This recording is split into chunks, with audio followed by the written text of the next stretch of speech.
We live in an age obsessed with perfection. Every post, every achievement, every smile seems rehearsed. Yet beneath the polish, many of us feel hollow, exhausted from pretending. What if the perfection we chase is the very thing stealing our peace? The Stoics once asked, why fear imperfection when imperfection is the proof that you are alive? Like Marcus Aurelius writing by candlelight, you don't need flawless moments, you need honest ones. So before this story begins, take a breath. Let the masks fall. What if the path to peace isn't in becoming perfect, but in becoming present? Think of the silent pressure you carry every day to look strong, to be composed, to get it all right. You smile when you're breaking, you nod when you're lost. Perfection wears the mask of success but breathes fear. Fear of failure, fear of being seen as flawed. The Stoics saw this trap clearly. Seneca said, perfection is the enemy of peace. The more we polish our image, the more we distance ourselves from our soul. True strength is not in flawless performance, but in the courage to be seen as we are, incomplete yet alive. Marcus Aurelius didn't write meditations to impress anyone. He wrote to remind himself what truly matters now. Epictetus didn't ask us to control life, only our attention. Seneca didn't say polish your image, he said polish your soul. Stoicism teaches us that peace lives in the present moment, not in the fantasy of control.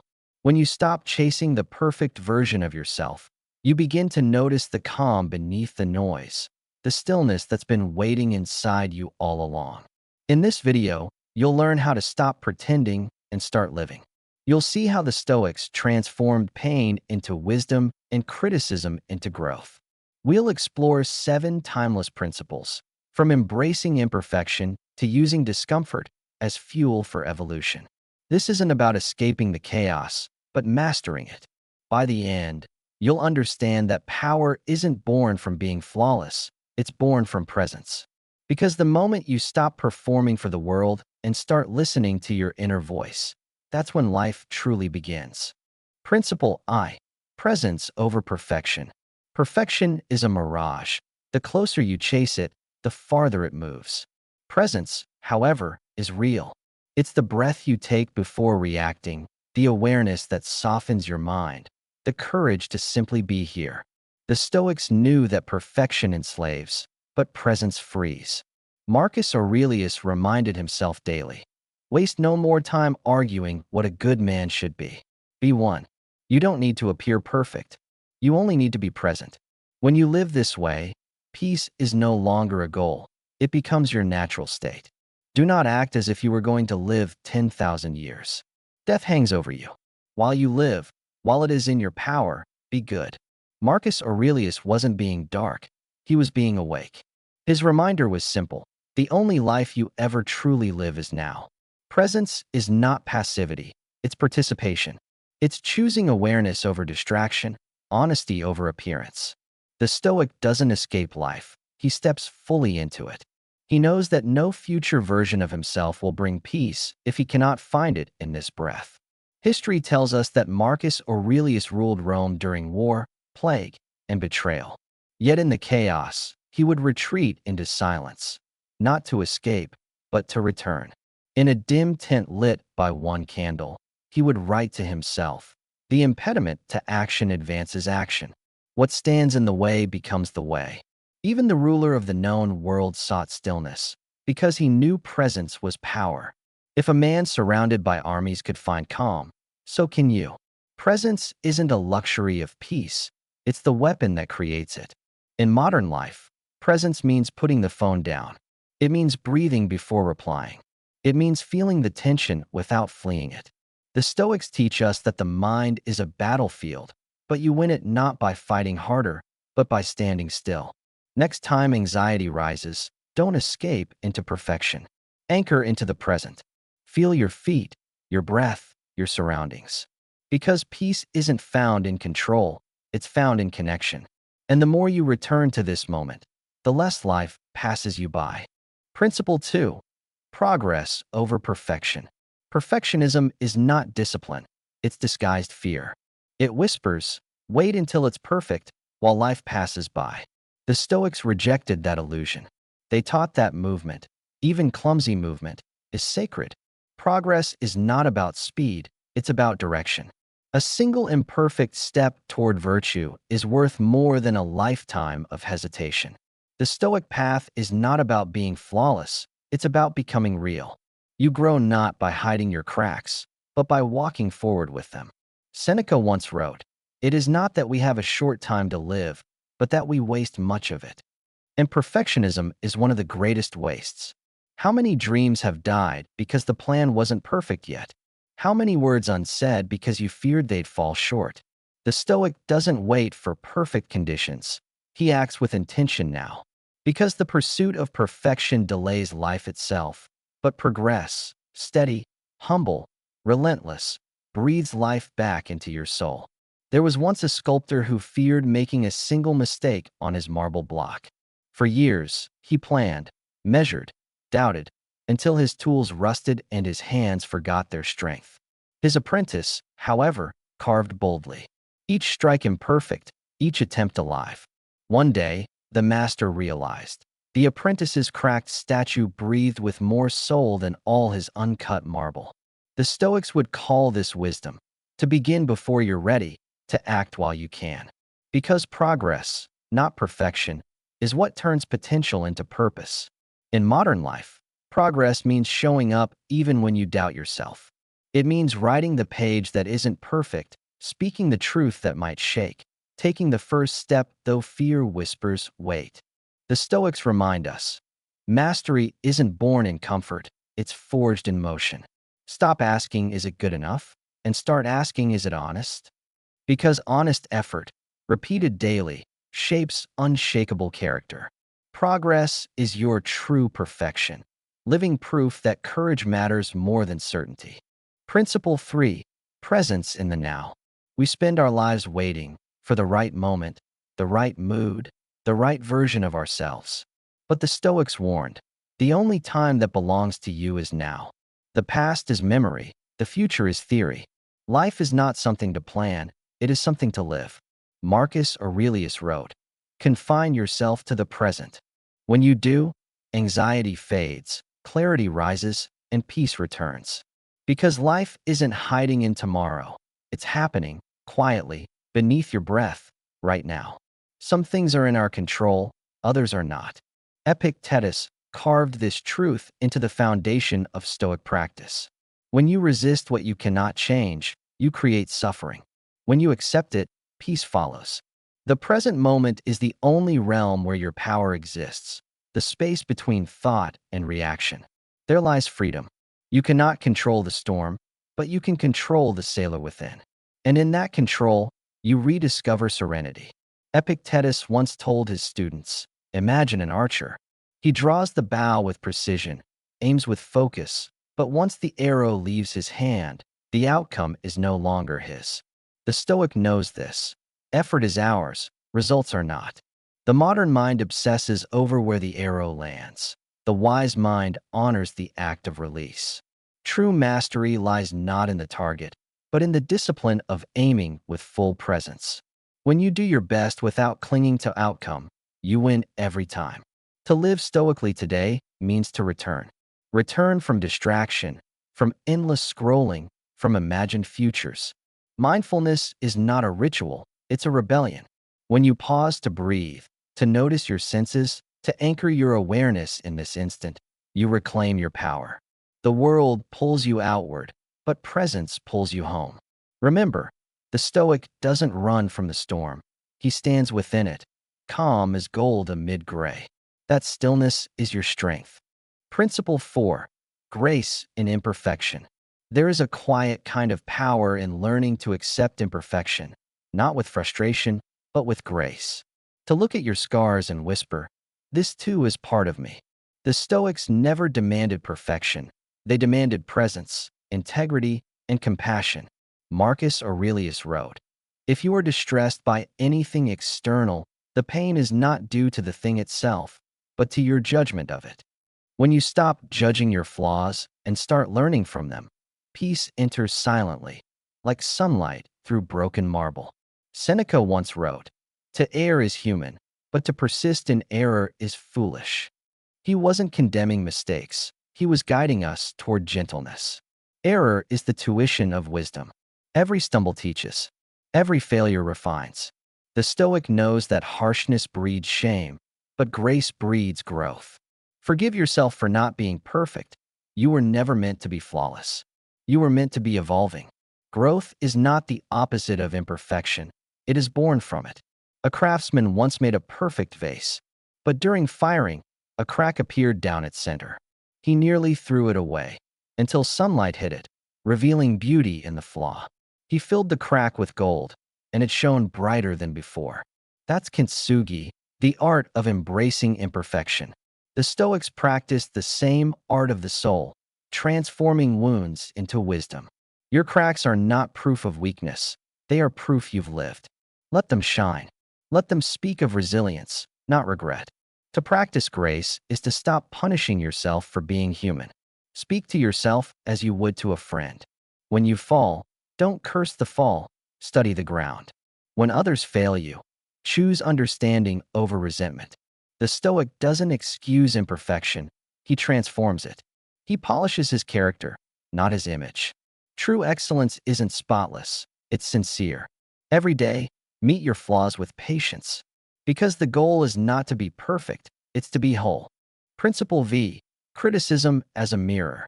No one enjoys being criticized. It burns, it unsettles, it stings the ego. But to the Stoic, criticism is not poison, it's medicine. It reveals what comfort hides. The wise don't run from judgment, they reflect through it. Marcus Aurelius wrote, "If anyone can prove me wrong, I'll gladly change, for I seek truth, not pride." The sharp edge of critique can cut, yes, but it can also carve.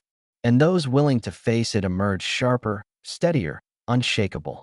Epictetus said, "It is impossible for a man to learn what he thinks he already knows." Criticism humbles the mind. It forces awareness where arrogance once stood. Most people hear correction as insult. The Stoic hears it as instruction. Every comment, even the harsh ones, can be a teacher if you listen with calm, not pride. The true philosopher doesn't need praise to grow. He needs perspective. Because truth, even when delivered harshly, still refines the soul. Imagine a blacksmith forging a blade. The metal screams under fire, bends under hammer, cools under water, again and again. Each blow refines its edge. The same is true for the soul. Without friction, you remain dull. Without criticism, you remain untested. The Stoics saw adversity as a forge. Seneca wrote, "Fire tests gold.